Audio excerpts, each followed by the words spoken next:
ओम शांति। आज की मुरली का सार।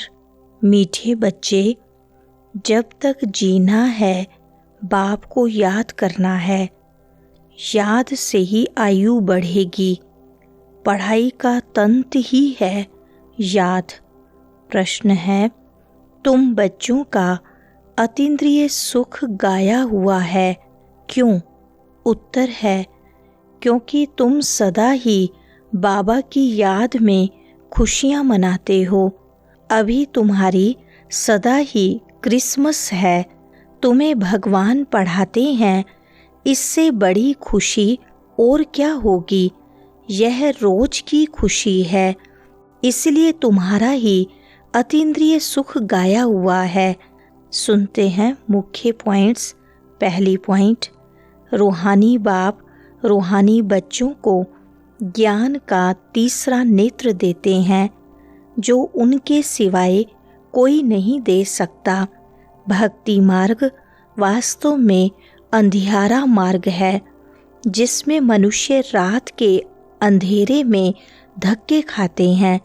सतयुग में कोई राह नहीं पूछता, क्योंकि अभी बाप स्वयं आकर मुक्ति धाम और जीवन मुक्ति धाम की सही राह बता रहे हैं।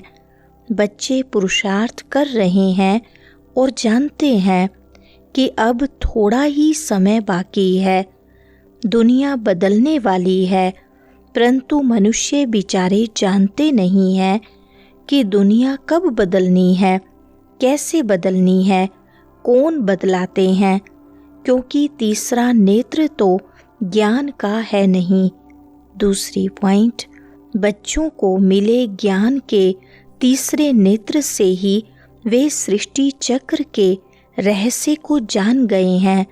यह ज्ञान ही उनकी बुद्धि में स्क्रीन के समान है। जैसे थोड़ी सी स्क्रीन बहुत मीठी होती है, वैसे ही ज्ञान के ये 2 अक्षर मन मनाभव और मामेकम याद करो सबसे मीठी चीज है। बस बाप को याद करना है। बाप आकर बच्चों को शांति धाम और सुख धाम का रास्ता बताते हैं, जिससे उन्हें अपार खुशी होती है। दुनिया को यह पता नहीं है कि सच्ची खुशियाँ नई दुनिया में मनाई जाती हैं। पुरानी तमो प्रधान दुनिया में जहाँ मनुष्य त्राही त्राही कर रहे हैं, वहाँ खुशियाँ नहीं हो सकती। तीसरी पॉइंट, पुरानी दुनिया में मनुष्य सतयुग के ज्ञान के अभाव में व्यर्थ की खुशियाँ मनाते रहते हैं, जैसे क्रिसमस आदि। बाप कहते हैं कि अगर सच्ची खुशियों की बात पूछनी है तो गोप गोपियों से पूछो। बाप बहुत सहज रास्ता बताते हैं। गृहस्थ व्यवहार में रहते हुए अपने धंधे धोरी का कर्तव्य करते हुए कमल फूल के समान पवित्र बनकर मुझे याद करो। यह रास्ता बहुत सहज है। लैला मजनू का प्यार भी गाया हुआ है, लेकिन यहाँ बात अलग है। यहाँ तुम जन्म जन्मांतर से उस माशूक के आशिक रहे हो। चौथी पॉइंट, तुम आत्माओं ने आधा कल्प से उस माशूक को बुलाया है, पुकारा है कि हे भगवान, नैनहीन को आकर राह बताओ। जब दुख बहुत बढ़ जाता है तो याद भी अधिक होती है। गाया हुआ है, दुख में सिमरन सब करें। जैसे जैसे विनाश का समय नज़दीक आता है, दुनिया में तमो प्रधानता और बढ़ती जाती है। इस समय तुम बच्चे चढ़ती कला में हो, जबकि बाहर की दुनिया और नीचे उतर रही है।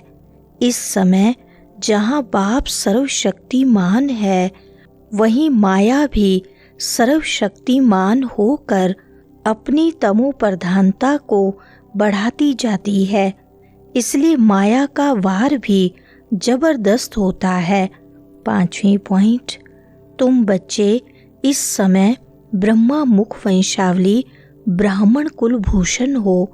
यह तुम्हारा सर्वोत्तम और ऊंचते ऊंच कुल है। इस समय तुम्हारा यह जीवन अमूल्य है।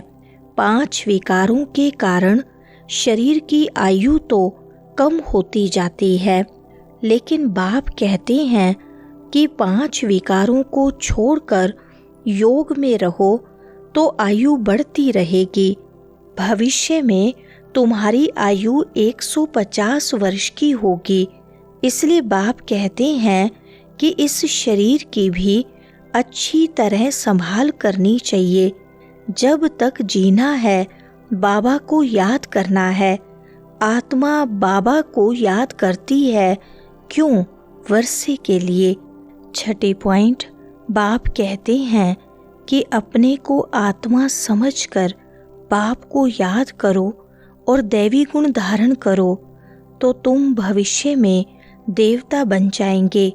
बच्चों को यह पढ़ाई अच्छी तरह से पढ़नी चाहिए। इसमें सुस्ती नहीं करनी है, नहीं तो नापास होकर कम पद पाएंगे। इस पढ़ाई में मुख्य तंत्र यह है कि बाप को याद करो। जब कोई प्रदर्शनी या सेंटर पर आते हैं तो पहले पहले यही समझाओ कि बाबा को याद करो, क्योंकि वह ऊंचते ऊंच भगवान है। भगवान ही नई दुनिया की स्थापना करने वाले हैं और वह कहते हैं कि मुझे याद करो तो तुम्हारे पाप कट जाएंगे। 7वें पॉइंट, बाप आकर बच्चों को समझाते हैं कि तुम्हारे दुख के दिन पूरे हुए हैं, अब सुख के दिन आने वाले हैं। तुम पुकारते भी हो, हे दुख हरता सुखदाता। सतयुग में सभी सुखी ही सुखी हैं। बाप बच्चों को कहते हैं कि शांति धाम और सुख धाम को याद करते रहो। यह संगम युग है जहाँ खिवैया बाप तुमको पार ले जाते हैं। यह सारी दुनिया एक बहुत बड़े जहाज के समान है जिसे बाप पार लगाते हैं। बच्चों को सदैव खुशी मनानी चाहिए, क्योंकि तुम्हारे लिए सदैव खुशी है, सदैव क्रिसमस है। 8वीं पॉइंट, बच्चों को अतीन्द्रिय सुख मिला हुआ है। वे सदैव खुश रहते हैं क्योंकि उन्हें बेहद का बाप मिला है और वह उन्हें पढ़ा रहे हैं। यह रोज की खुशी होनी चाहिए कि वह बेहद का बाप पढ़ा रहे हैं। गीता में भी भगवानुवाच है कि मैं तुमको राजयोग सिखलाता हूँ। जैसे दुनियावी टीचर बैरिस्ट्री योग या सर्जनरी योग सिखलाते हैं, वैसे ही बाप रूहानी बच्चों को राजयोग सिखलाते हैं। तुम यहाँ राजयोग सीखने ही आते हो। राजयोग सीखकर इसे पूरा करना चाहिए और भगंती नहीं होना है, पढ़ना भी है और धारणा भी अच्छी करनी है। 9वीं पॉइंट, हर एक की बुद्धि अपनी अपनी होती है, उत्तम, मध्यम, कनिष्ठ। बच्चों को स्वयं से पूछना चाहिए कि वह कौन सी अवस्था में है और ऊंचे ते ऊंचा इम्तिहान पास करके ऊंच पद पाने के लायक हैं या नहीं। उन्हें अपनी जांच स्वयं करनी चाहिए। बाप कहते हैं, बच्चे सर्विसेबल बनो, बाबा को फॉलो करो। बाप स्वयं भी सर्विस करने आए हैं और रोज सर्विस करते हैं। भले इनका शरीर बीमार पड़ जाए, मैं तो बैठा हूँ ना, तो मैं इनके अंदर में बैठ करके लिखता भी हूँ। अगर यह मुख से नहीं भी बोल सके तो मैं लिख सकता हूँ। मुरली नहीं मिस होती है। 10वीं पॉइंट, जो बच्चे अच्छी रीति पुरुषार्थ करते हैं उन्हीं को महावीर कहा जाता है।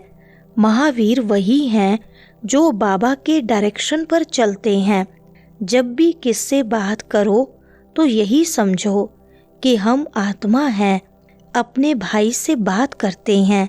बाप ने यह शरीर लोन लिया हुआ है।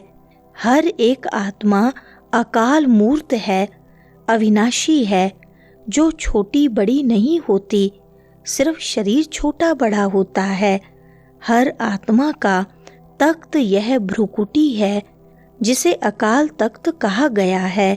11वीं पॉइंट, जब भी किसी से बात करो तो यही समझो कि हम आत्मा हैं, अपने भाई से बात करते हैं। बाप का पैगाम है, शिव बाबा को याद करो तो आत्मा पर जो जंक लगी हुई है वह निकल जाएगी। जैसे सोने में मिलावट आने से उसकी वैल्यू कम हो जाती है, वैसे ही आत्मा की वैल्यू भी कम होकर वैल्यूलेस हो गई है, जिसे दिवाला कहा जाता है। भारत धनवान था पर अब कर्जा उठाता है।